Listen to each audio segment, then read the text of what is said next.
सबसे ज्यादा देखा। लेकिन अभी तक की अहम और बड़ी खबर से शुरुआत करते हैं, चूंकि साल अपने इख्तिताम की ओर है और इसी साल के दौरान एक बड़ी खबर आई थी जब कांग्रेस के कद्दावर नेता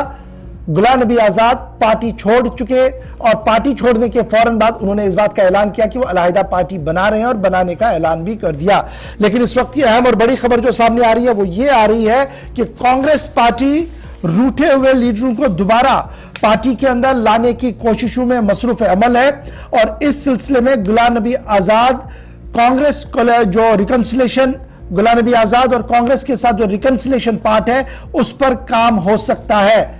दिल्ली से इस वक्त की अहम और बड़ी खबर हम आपको बता रहे हैं कि साबिक कांग्रेसी लीडर गुलाम नबी आजाद किसी भी वक्त कांग्रेस के अंदर जा सकते हैं। इस तरीके की बातें जो है वो दिल्ली से सामने आ रही है। अगरचे कांग्रेस से अलहदगी इख्तियार कर चुके गुलाम नबी आजाद ने इस पूरे मामले पर कोई भी वजाहत नहीं दी है, लेकिन पार्टी जरा से जरूर इस बात की बात सामने आई है कि इस तरीके की हवाएं बनाई जा रही है। दरअसल कांग्रेस को इस बात का इल्म हो गया है कि गुलाम नबी आजाद जम्मू कश्मीर के अंदर कितना बड़ा चैलेंज उनके लिए बन चुका है, क्योंकि जिस तरीके से हजारों की तादाद में लोग कांग्रेस के अंदर डेमोक्रेटिक आजाद पार्टी में शमूलियत इख्तियार कर रहे हैं, उससे कांग्रेस की जड़ें जो है वो कमजोर हुई है। लेकिन अभी जो दिल्ली से बड़ी खबर आ रही है वो ये है कि G23 का जो ग्रुप बनाया गया था उनके साथ भी रिकॉन्सिलेशन होगी और यही वजह है कि G23 ग्रुप में गुलाम नबी आजाद का एक बड़ा नाम है और गुलाम नबी आजाद के साथ कांग्रेस एक बार फिर राब्ता कर रही है और उन्हें घर वापस लाने की कोशिश की जा रही है। मजीद क्या कुछ खबर है, क्योंकि बड़ी खबर इस वक्त सामने आ रही है। सीधे चलेंगे अपने नुमाइंदे रहमत कलीम के पास। रहमत, अपडेट कीजिएगा कि खबर यह आ रही है कि गुलाम नबी आजाद और कांग्रेस के बीच मशावरत का सिलसिला शुरू हो सकता है, रिकंसिलेशन का पार्ट शुरू होगा, क्योंकि हमें याद है कि दिग्विजय सिंह ने गुज़श्ता दिनों एक प्रेस कॉन्फ्रेंस के दौरान जब भारत जोड़ो यात्रा की बात आ रही थी, पंजाब के बाद जम्मू कश्मीर यात्रा ने जाना है, तो एक पॉजिटिव व्यू पॉइंट लेकर गुलाम नबी आजाद के बारे में उनकी तरफ से बात कही गई। और गुलाम नबी आजाद भी जब बात करते हैं तो उन्होंने कांग्रेस की पॉलिसी और स्ट्रेटजी पर कभी सवाल नहीं उठाए, उन्होंने लीडरशिप पर सवाल उठाए, ग्रुप बंदी पर सवाल उठाए। क्या कुछ अभी बड़ी खबर जो आ रही है इस पूरे हवाले से? जी देखिए, बिल्कुल सबसे बड़ी खबर यह है कि अगस्त के महीने में जब गुलाम नबी आज़ाद ने कांग्रेस पार्टी को छोड़ा था, तब जो सीधे तौर पर इल्ज़ाम था वो लीडरशिप पर इल्ज़ाम था। पार्टी की पॉलिसी और पार्टी की सरगर्मियों पर कोई इल्ज़ाम नहीं था, लेकिन लीडरशिप पर और लीडरशिप की एक्टिविटीज़ जो थी और उस पर सीधे तौर पर इल्ज़ाम लगाया था और 5 सफ़ात पर मुश्तमिल एक खत लिखा था जिसमें सोनिया गांधी से ज़्यादा राहुल गांधी को निशाना बनाया गया था और जिस अंदाज की बातें थी वो सबको मालूम है। लेकिन अब जो खबर मिल रही है दिल्ली में बाज़ाब्ता तौर पर, जब से कांग्रेस पार्टी के अंदर बड़ी तब्दीली हुई है, पार्टी सदर बदले हैं, जब से मल्लिकार्जुन खड़गे पार्टी के सदर बने हैं, उसके बाद से इंतजामी ढांचे को कहीं ना कहीं यूं कहें कि नए अंदाज में रंग रूप देने की कोशिश की गई और बड़े पैमाने पर हमने तब्दीलियों को देखा है कि कांग्रेस पार्टी में बड़े पैमाने पर तब्दीलियां हुई हैं। अब जो खबर मिल रही है कि मल्लिकार्जुन खड़गे ने या कांग्रेस पार्टी ने एक नया मंसूबा तैयार किया है, नया मिशन तैयार किया है और नया मिशन यह है कि वो सीनियर लीडर जो कांग्रेस के थे, जो अब कांग्रेस के नहीं है, उन्होंने जिस नाराजगी, जिस वजूहात की बुनियाद पर पार्टी को छोड़ी है, उन्हें मना करके किस तरह से वापस लाया जाए। इस लिस्ट में जो नाम है सबसे पहला वो गुलाम नबी आजाद का है। हो चुके बहुत ही चंद महीने, 6 से 5 महीने के आसपास हुआ है जब उन्होंने पार्टी छोड़ करके अपनी पार्टी बनाई है। लेकिन अब जो खबर मिल रही है कि वो एक कांग्रेस पार्टी ने 3 अहम लीडरान को यह जिम्मेदारी सौंपी है कि वो गुलाम नबी आजाद को बाज़ाब्ता तौर पर कांग्रेस पार्टी में वापस लाएं। यह बात तब शुरू हुई जब बाज़ाब्ता तौर पर भारत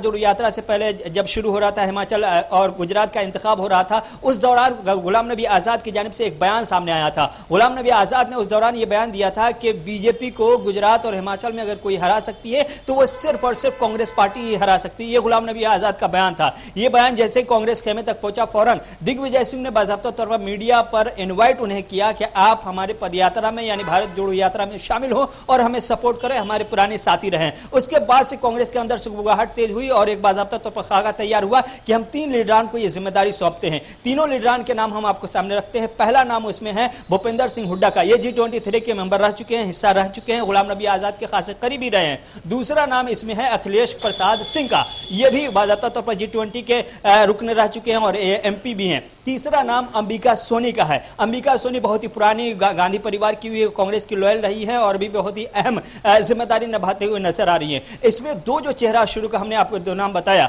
अखिलेश प्रसाद सिंह और साथ ही साथ भूपेंद्र सिंह हुड्डा, इन दोनों को बड़ी जिम्मेदारी दी गई है। अखिलेश को बिहार भेजा गया, बिहार का इंचार्ज बनाया गया हुआ। भूपेंद्र भूपेंद्र हुड्डा को हरियाणा का इंचार्ज बनाया गया हुआ है। अब इन तीनों ने जब अपनी कार्रवाई शुरू की, अपना काम शुरू किया, तो खबर मिली कि भूपेंद्र सिंह हुड्डा ने और अखिलेश ने दोनों ने गुलाम नबी आजाद से बात की और उन्हें समझाने की कोशिश की, उन्हें बताने की कोशिश की और भारत जोड़ो यात्रा में इनवाइट भी किया। तीसरे नंबर पर अंबिका सोनी का नाम है। अंबिका सोनी ने जब गुलाम नबी आजाद से बात की तो उन्होंने सीधे तौर पर कहा कि गुलाम नबी आजाद जी, आप भारत जोड़ो यात्रा में आइए, ज्वाइन कीजिए, अखिलेश राहुल गांधी से उसी यात्रा में बात कीजिए और उसके बाद फिर आगे की कार्रवाई होगी। खबर यहां तक एक तरफा, यानी कि कांग्रेस ने जो मिशन तैयार किया, जो टीम तैयार की है, उस टीम ने अपनी बात वहां तक रख दी। गुलाम नबी आजाद की जानिब से बहुत ही फ्रिक्वेंटली या यूं कहिए कि बहुत ही वाज़ेह अंदाज में जवाब नहीं दिया गया, लेकिन अब जो खबर आ रही है कि गुलाम नबी आजाद जिस बड़े अज़ाइम के साथ, बड़े जोशो खरोश के साथ कश्मीर पहुंचे थे, अपनी पार्टी बनाई थी और शुरुआत के दिनों में जिस तरह का जज्बा देखने को मिल रहा था उनके तय अवाम का और जिस तरह की भीड़ उनकी तरफ बढ़ रही थी, धीरे धीरे वो काफिला, वो इत्तेहाद मुंतशिर होता हुआ नजर आ रहा है। ताराचंद से लेकर के कई लीडरान जो वापस गए हैं या निकाले गए हैं, ये जो फहरिस्त है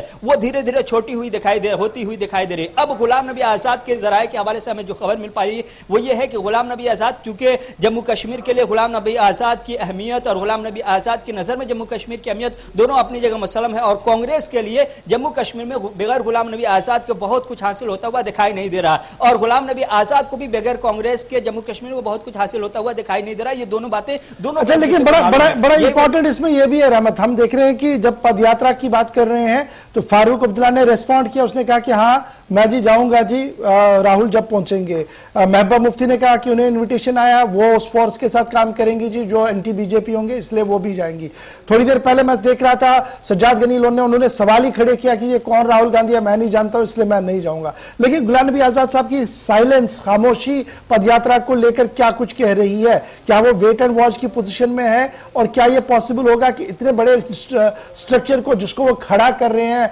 पार्टी की रजिस्ट्रेशन करवा रहे हैं, उसके बाद कोई रिकंसिलिएशन हो, वो जाए?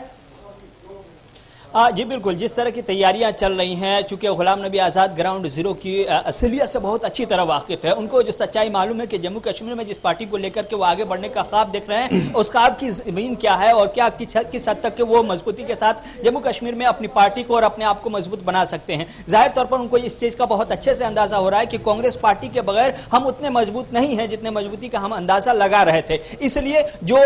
ऑफर दिए जा रहे हैं या फिर जिस तरह की बातें की जा रही है उसमें यह है कि गुलाम नबी आज़ाद ने जिस तरह का स्ट्रक्चर अभी तैयार किया है या अभी भी कर रहे हैं ग्राउंड जीरो पर जम्मू कश्मीर के खित्ते में, उन तमाम स्ट्रक्चर को बाज़ाब्ता तौर पर कांग्रेस पार्टी एक नजर मारेगी, उस पर ध्यान देगी, और दोनों के बीच में जो कांग्रेस पार्टी अभी है और डीएपी जिसे हम कहते हैं जो आजाद की पार्टी है, दोनों के दरमियान एक मफाहमती रास्ता निकाल करके फिर से कांग्रेस पार्टी में वापस लाने की गुलाम नबी आजाद को तैयारी है। और इसमें थोड़ा सा वक्त लग सकता है, लेकिन गुलाम नबी आजाद भारत जोड़ो यात्रा में शामिल होंगे कि नहीं होंगे, इसको लेकर के अभी भी खामोशी है। और जराये का कहना है कि गुलाम नबी आजाद अभी थोड़ा सा और वक्त लेना चाहते हैं, चूंकि जिस अंदाज में उन्होंने इस्तीफानामा दिया था, जिस तरह से राहुल गांधी पर हमला किया था, उसी हमले के बाद अगर बाज़ाब्ता तौर पर पहली बार फेस टू फेस होता है यात्रा के दौरान राहुल गांधी से, तो ये अजीब सा थोड़ा सा अटपटा लगेगा। इसलिए थोड़ा सा और माहौल भांपना चाहते हैं,